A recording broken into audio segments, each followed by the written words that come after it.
Okay, that's working. No, it's lovely to see you again. I just want to basically have a chat and just kind of there's two main parts. First of all, I want to talk about Leaf itself. Yeah. And second, I also want to touch on issues such as being based in the Northeast. Mm-hmm. What the Northeast brings for businesses, why a business should move here, and your kind of experience with that as well. So starting kind of from the absolute basics, what is Leaf? Sure. So Leaf is it's audience development at its core, right? I think since we started it, we always have had this kind of purpose of empowering people to engage, grow, and monetize audiences. Now, obviously, we started it with a very big focus on music, and the reason we started that is because we saw that there was the need for musicians to actually come in control of that audience development path, right? I mean, you have the streaming services, you have social media, and even though the artists and the celebrities are a big portion of that, and because of it works, more often than not, they are kind of like necessary for the platforms to work, but they're actually not built for them in many ways. You don't own those audiences. You cannot really make kind of like a sustainable living out of it. And so we kind of wanted to change that. And so we started with the app and looking into Leaf Music, but always been with that audience development at the center. And now, obviously, since late last year, we've expanded that to other verticals, and just as successful as we've been able to do it in music, we're now empowering businesses, big and small, to do the very same thing, building audience, because at the end of the day, that's what everybody needs today. And what kind of, I guess, inspired or triggered that change to branch out further than just music? I think that we came to this realization that, whether you're Nike or you're the shop from down the street or, just a musician, you're competing against the same bits, right? This is an attention economy that we live in today, right? And, you're competing against the Justin Biebers and the new act from down the street, regardless of what you have to offer. So we realized that what we have built around music and the offering and the solutions and the methods that we built to empower musicians to engage, grow, and monetize fans pretty much applied to whether you had a business and you were trying to, generate sales, or you were a business and you were trying to generate leads, or you were a business and you were trying to bring awareness around the stuff that you have to offer. And yeah, I mean, I think we've been quite surprised about how seamless that transition has been, and how successful we can empower people to be really with what we've built. It's interesting actually how you talk about how it doesn't matter whether you're Nike or Justin Bieber or the musician down the road. The fact is you're still competing for the same advertising space. And I guess that kind of reflects the present nature of social media and where we're at with social media. And I mean, that kind of brings me on to the question of when Leaf Grow. Yeah. What is the difference between that and Leaf Music? Is that the new Leaf? Is that? Yeah, that's the new Leaf. I mean, so Leaf Music was kind of like our first hypothesis, right? Is can we build a platform that connects the musician with the fan directly, right? Without or us being the intermediaries, right? But in many ways. And we built that, and the first thing that we did was build the app. We're product people, we know how to do those things. But then we kind of like, once we had the app, it's like, right, how do we put it in front of people, right? And the first hypothesis is, can we reach people? Can we build a kind of like an offering that people will want? And then it's, how do you get to those people, right? So we didn't have any marketing experience. We asked around, nobody knew how to do it back in the day. So we kind of took it to ourselves. And as engineers or product people, we took a very engineering approach to that marketing aspect. And so, with very little budget, we started working and we started building these methods and this technology that sits on top of Facebook ads network and on top of the Twitter ads and stuff. And, we'll test different variations of creative and copy against different types of audiences, see what works, those combinations that work, then it will double down. And long story short, with very little budget, our platform became, the number one music app in Latin America. It was in the top 10 music apps in 3/4 of the world. So, it was doing very well. But what we realized is that actually we were becoming one more platform, right? And it was actually not what we wanted to do. Now, incidentally, because of the success of that platform, we started getting attention from the major labels and the indie labels and wanted to promote on the platform. And we always started with the same question: what is your objective? And then sooner rather than later, we realized that actually we could help them, get to those objectives using the technology that we internally call Live Grow, which now is the main thing, which was empowering that. And we continued developing that, and late last year, after quite a lot of internal testing and benchmarking, we pretty much made it available to everybody. And since then, all of our strengths, have gone into that. So kind of the core of the platform is essentially that you can run, I mean, I'm saying this as someone who's used it, so I'm trying to, make it for people who haven't used it as well. Essentially, you can run multiple adverts of different variations, but more efficiently. Correct. Because, my experience of being a marketer and working with the back end of Facebook, this is just my opinion. It's horrible. It's the opinion of a lot of people. I don't like it. I don't enjoy it. It doesn't make me happy. It doesn't bring me joy because it's difficult to use. Whereas what I found with your platform was that you throw in some captions, some copies, images, headlines, links, buttons, and it kind of jumbles them up and creates a number, sometimes I think it was 250 adverts it created, all very low budget. So it doesn't break the bank. Because I think when a lot of people would see 250 adverts, they think, oh my God, that's going to cost hundreds, thousands of pounds. But in actual fact, it's a case of you put a very small budget towards each of them. So am I right in saying that the purpose of that is to measure which variations are most successful and then reinvest into those variations? Exactly. So what we do is we allow you to test. We're of the opinion that, the time of the era of the madmen where they would come up with, this crazy creative idea pitch, and they would come up with this amazing, campaign, they're gone. Yeah. Right? Because, A, not a lot of people have the chance to hire a Don Draper, and B, there are not really that many Don Drapers anymore, right? Yeah. And you want to test, and you probably better than anybody know who your audience is, right? What make them tick and how you can reach them, right? What we make is easy for you to test different messages, different concepts, with little money, as you say, and be able to know, what works, and then double down on those bits, and then, kind of start again, right? One of the key differences from social media to any other platform is that you always need to be refreshing, your approach. Why? Because, as with everything, people get, ad fatigue and, and all this, and you want to be hitting them always with fresh content.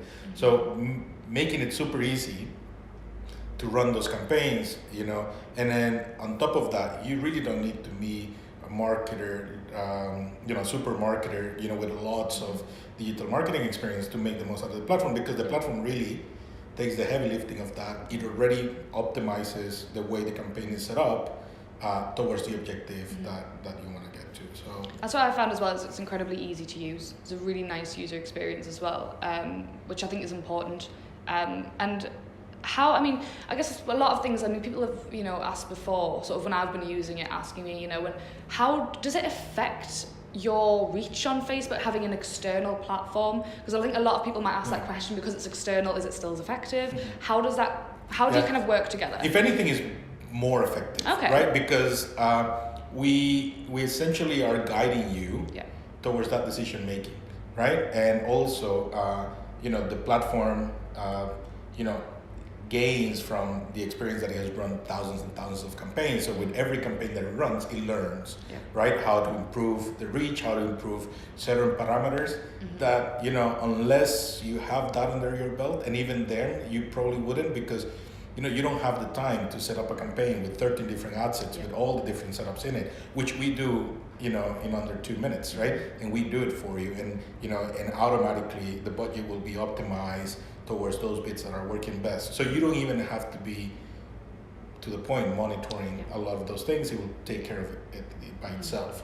And then, Facebook actually encourages this, right? So we're a Facebook marketing partner, which means that, Facebook has reviewed and vetted our platform and say, this is great, they're adding value. We've been able to build on top of the platform things that Facebook don't support themselves. In terms of the ads manager, like our interest crucible, which is kind of like an interest targeting framework, which you could do up to an extent on Facebook, but you cannot do with the depth and capacity that we allow you to do it on LeafGrow. And also on top of that, we provide you with metrics for you to understand, what is going on there. The reports are really simplified to look at the stuff that matters rather than looking at all these different numbers, right? So So, I mean, how long did it take you to get that Facebook marketing partner status? I mean, it's like, it's very difficult, and it's always been difficult, but it's become even more difficult now in light of Cambridge Analytica and all these different things, right? Because Facebook really wants to make sure that the people that have access to certain parts of the API, they're not doing wrong things, right? And they're not being used by the wrong guys, type of thing, right? But we're very happy. Facebook now is working very closely with us on a few bits of the platform that they have found interested. So it's good. We work closely with them on a few clients as well that are key for them. So that I think is great. But the most of it is, I was talking about this with somebody yesterday, is, the Facebook platform is always changing, right? And it's always evolving. For you to keep on up to date with everything that is happening is very difficult. Whereas the platform takes care of, and takes advantage of those things almost at the moment of launch, because, by working with Facebook, we have access to some of those things ahead of time. So to make sure that by the time they launch, they're ready.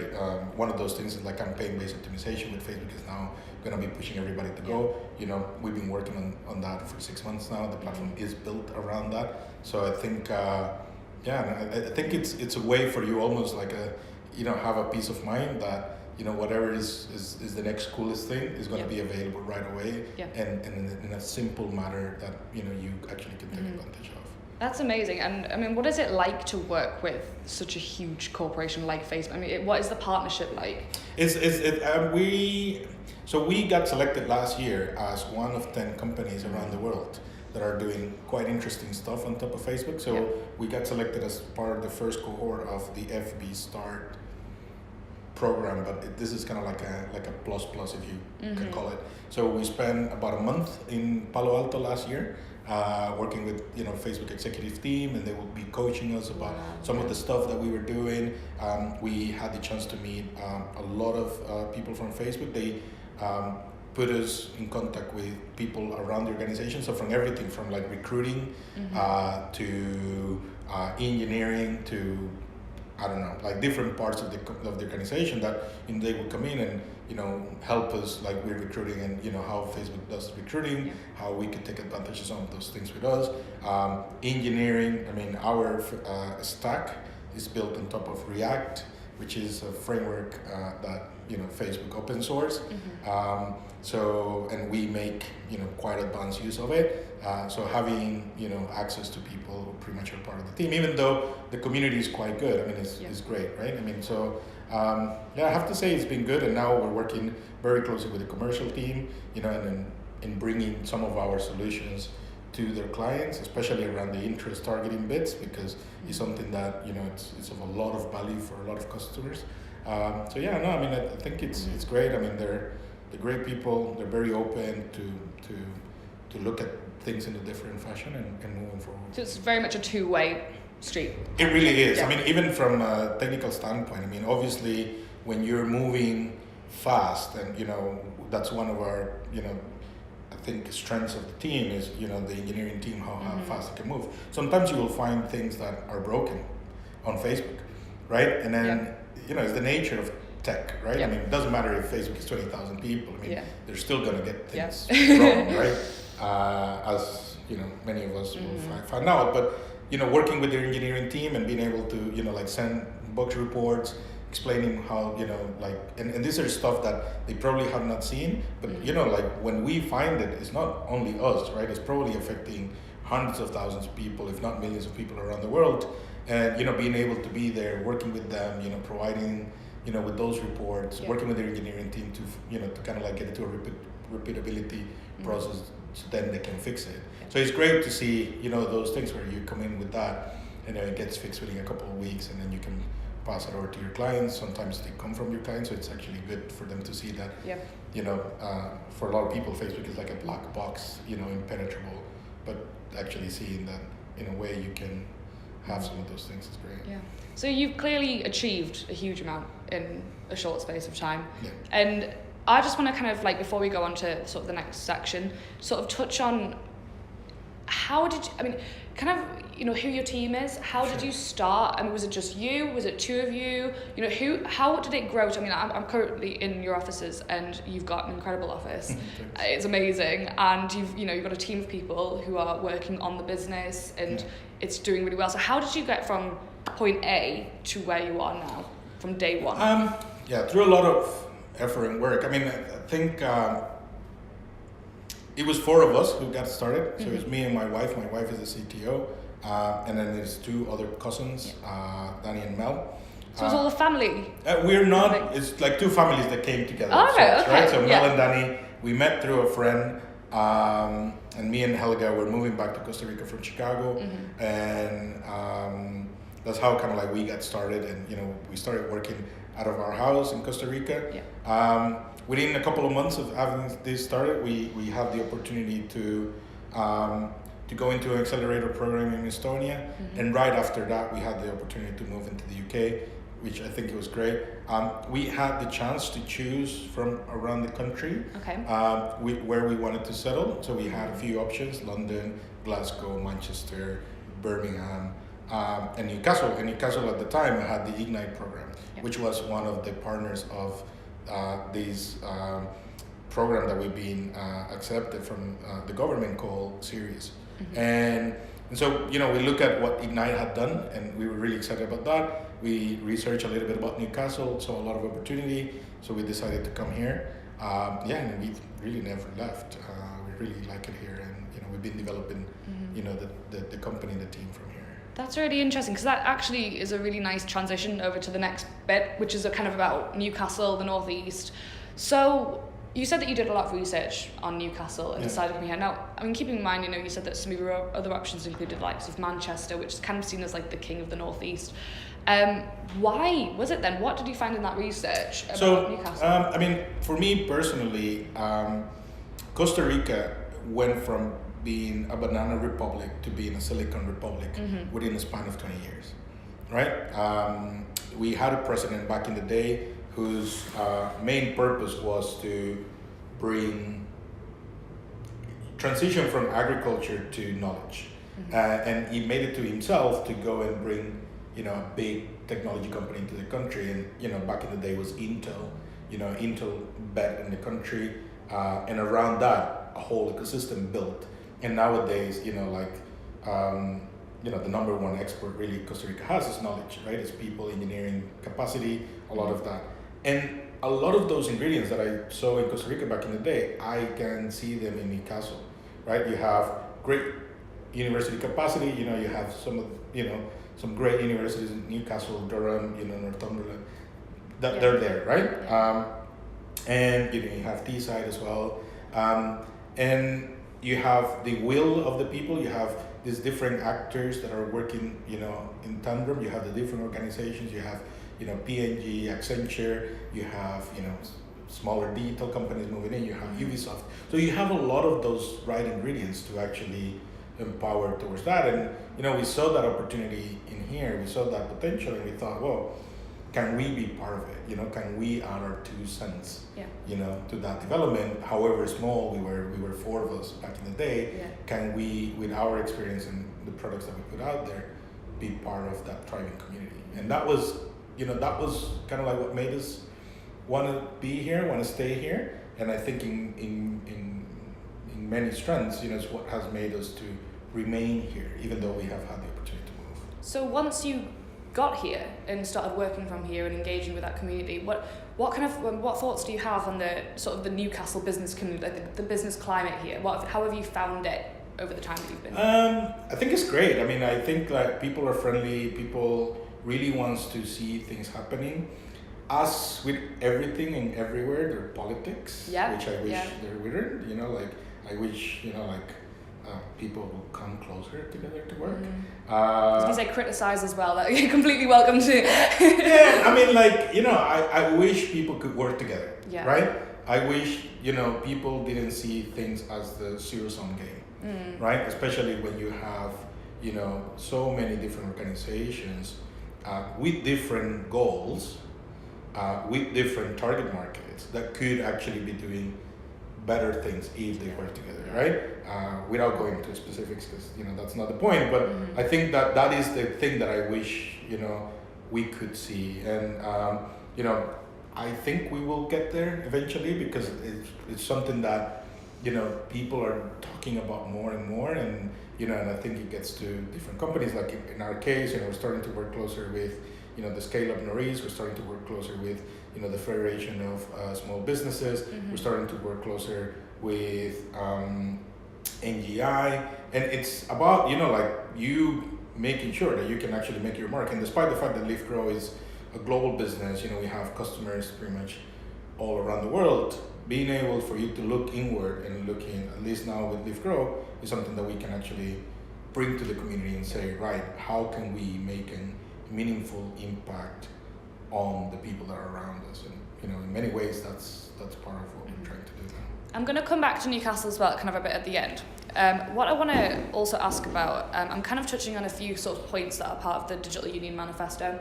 Sure. So first of all, innovation is a big one, and there's a lot of innovation going on in the Northeast specifically.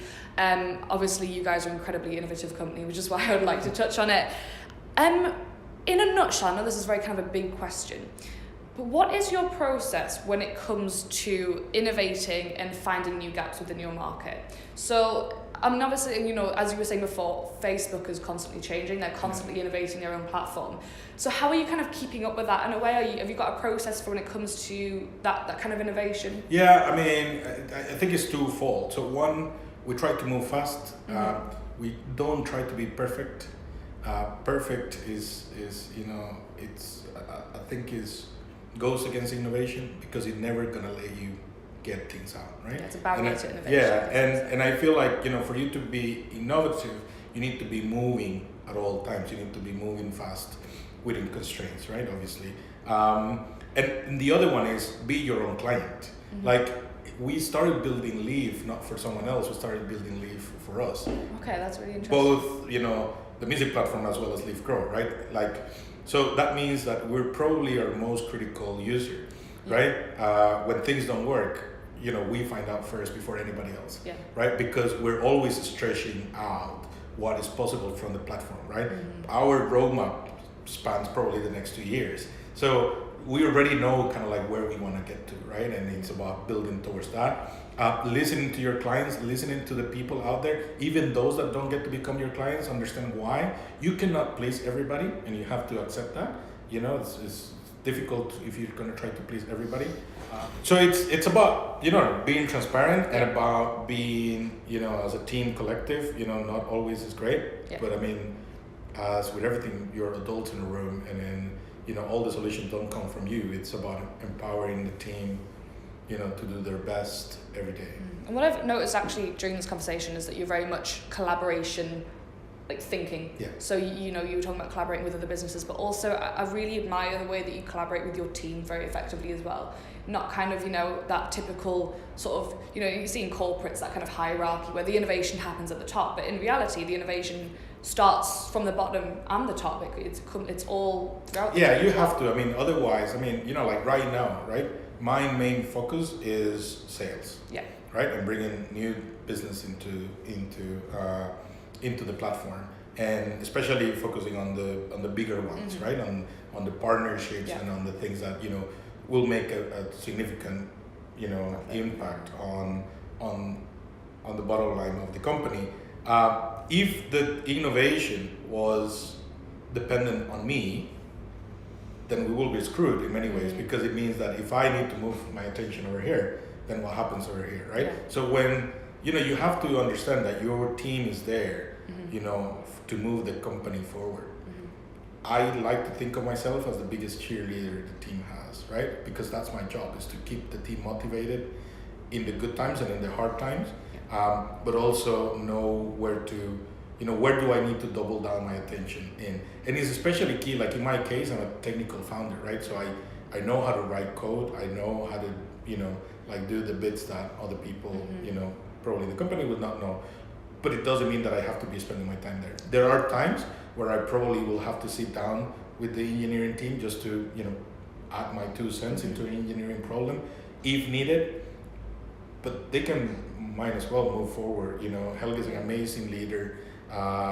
She commands, the biggest portion of the company in terms of teams, and what she's been able to accomplish as well. And this is about, like empowering every single member, no matter how junior they are in the company, to do their best, and how you can actually help them develop themselves and understand what the potential is on their capacity, and how do you actually build a career path for them. So that kind of takes me on to my next question, which is about, the main topic is talent and skills that I want to kind of chat about, because I know Lauren, I've met Lauren, who is absolutely wonderful. We got on very well, not just because we're similar ages, but we've had very similar experiences as well. And that, it interests me because when it comes to state, we've got an issue in the Northeast, not just the Northeast, but actually nationwide. There's a big talent and skills gap. So there's a lot of graduates coming out of university, so especially in computer science, and not finding themselves employment within 6 months, a year, or even longer. So when it comes to your team, how do you kind of approach that issue of that talent and skills? And do you have partnerships with any kind of educational establishments, or do you are you very much kind of a train on the job? How do you kind of approach that issue here? This is personal, and I've learned in the past that you can accelerate the way teams work by mixing seniority with young blood, right, if you will, right? So the young blood, the recent college graduates, or the newly out of school students, will bring all that energy and all that will to actually change the world, and the world is your oyster type of thing, right? Whereas the seniority team and the seniors in the team bring the experience, right, and bring a lot of that seasonality that comes with them. Mixing them both and having them both work together means that energy that the young bloods bring, it's contagious to the senior ones. And then the experience, comes faster. So when they work in tandem, you actually level them up in energy and in experience, right? Which means that you can, fast forward people on that regard.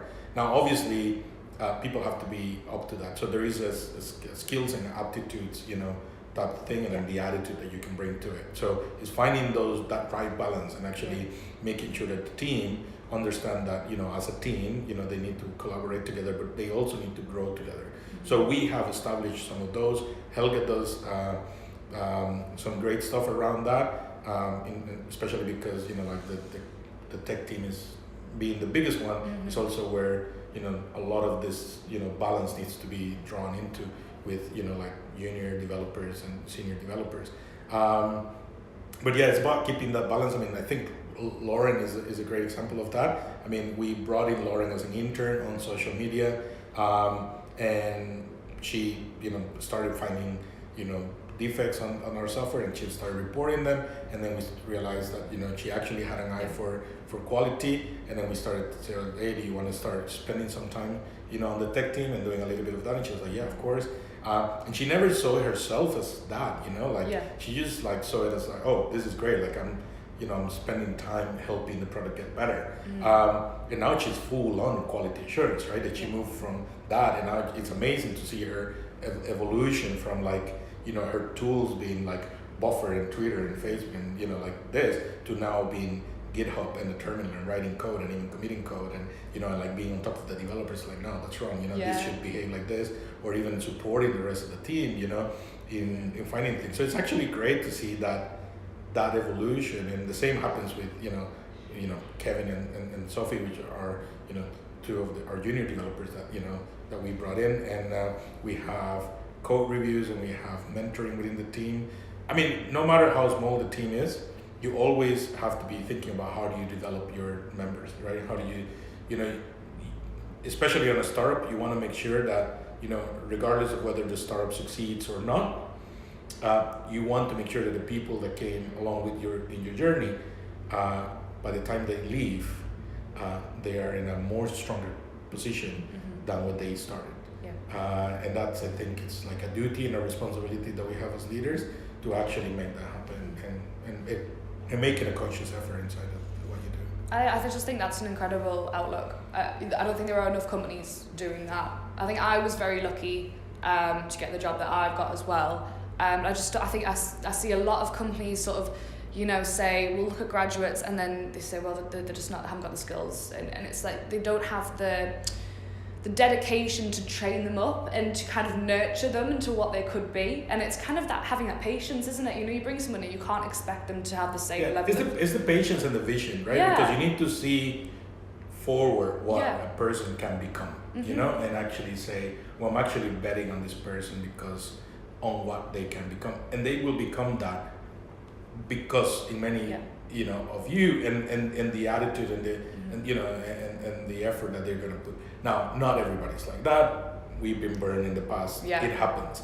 But, like more often than not, the balance ends up positive, right? And you also have to understand not everybody will be fit for you, right? It's a cultural fit as well that plays along in that. And just because, and I was talking about this last week with somebody, is like, just because somebody doesn't fit your company, your culture today, doesn't mean that same person cannot go and make a difference, somewhere else where they are more of a fit. So you always have to be treating people with respect, but also looking at what the potential is. That potential might not be maximized within your organization, but it could be very well maximized somewhere else. And you also have that responsibility and duty of, almost guiding people towards their own success as well. Yeah, brilliant. And just kind of one of my kind of close up questions is, do you, coming kind of back to Newcastle, do you engage in any sort of networking events or networking groups? And if so, what's been like the most impactful? So have you sort of, do you go out networking regularly, or is that something? Yeah, not as regularly as I wish. I think I need to be doing a little bit more of that. I do try to take my time to meet people. Even on a one-on-one with coffee, like we did, met, I like to write, people an email, even if they don't know me, or on Twitter. If I find somebody that might be interesting to talk to, I just email them. It's like, hey, my name is Gilbert, I'm from Leaf, we're doing this. Would you be up for a coffee? Like a half an hour coffee, a lot of people would be up for it, right? So I tend to do that, and then from there it sparks things, and people are going to say, oh, you know what, this is great, you should talk to so-and-so. And, people will, that's how you network in many ways sometimes, sometimes it's great to go to a networking events, and I know the Italy Union do many of those. But it's slightly a bit more difficult because sometimes, going into there, you don't know that many people. The setting is really not meant for, like actually you go and meet people, like sometimes, especially in the small cities. And it's a blessing, of course, in many ways, because, a lot of people know each other, so they already cluster, right? Into the people that they already know. So it becomes more of a social event than it becomes, an event of meeting people. And I find sometimes Twitter is better to meet people, and doing business, or in a business capacity, right? Doesn't mean that the social aspect, it ain't important. It is, but, sometimes you have to choose your battles in many ways when you're in business. But we do tend, to help the community and be involved as much as we can. Back in the day, we collaborated with the Code Dojos and, Tech for Life, which was something that went on in Campus North. Nowadays, me and Helga are mentors of the UTC at the Northeast, the school by the boiler shop. And so we tend to, help. Helga is also a mentor for kind of like Girls in Tech, and we put a lot of that. I mean, we pride ourselves in the fact that our tech team is 50-50. We're actually now 60-40. On the female side. So which is very unusual, especially in tech. So it is. I mean, and it's great as well, right? I mean, because it changed the dynamics of the team, and for good, I will say. And so now actually, the females are winning the tech team. But I mean, I think it's good, and it's important. Last question. I'm going to ask can be completely honest, Yeah, it's of course. savage. If you would change something, and we've kind of already, covered a couple of things like this, lack of collaboration maybe as well. If you could change something about the sort of Northeast Newcastle business community, if there was something particular, do you think that we're lacking? Can you think of anything specifically that It's like a common north. Like we all need to be kind of backing up something that is the same in many ways, knowing that anything that I could do is it helping us getting towards that. Yeah. Right. I think that a couple of years ago, Tech North was very good at that, despite the fact that it was a northern wide effort. I think as a byproduct of it, they not only helped the north of in itself, to raise, in itself, but also I think it empowers certain cities, Newcastle especially, to kind of starting bubbling up. And I think that was a very good effort that it was started by Claire, followed by Jenny. And then, for good or bad, it got it, because of the success that it was getting, then it became a national effort, right, under the Tech Nation, bit. But I think, Tech North allows us to see a glimpse of what success could be if we were to work towards one thing, and I think that if we were to do something similar, but on the Northeast, right, and I'm particularly worried about the whole, devolution process, because it's already leaving behind, Gateshead and Sunderland and, the other areas where it actually should bring them closer, right? So I hope that will not be the case, and I hope that we're going to be able to see through the politics of those things and actually come closer, because I think Sunderland and Gateshead, especially, now with Proto and a lot of the things that are going, on that side, and what we could do, on this side of the river, would be great. But again, I feel like, everybody plays his part, Dynamo, the Italy Union, the chambers, and, NGI, all of that. But I think we need that kind of common goal that we can then all get behind. And that would be great. Well, that's everything from me. Thanks, so Alex. much. Yeah, appreciate it. That was very enjoyable. No, I really enjoyed that. Thank you so much for your time. Yeah, and if in any way, we can help, or if anybody wants a proper cup of coffee, then I know, I think we've got instant in our office and I'm trying to change that situation. So. No worries.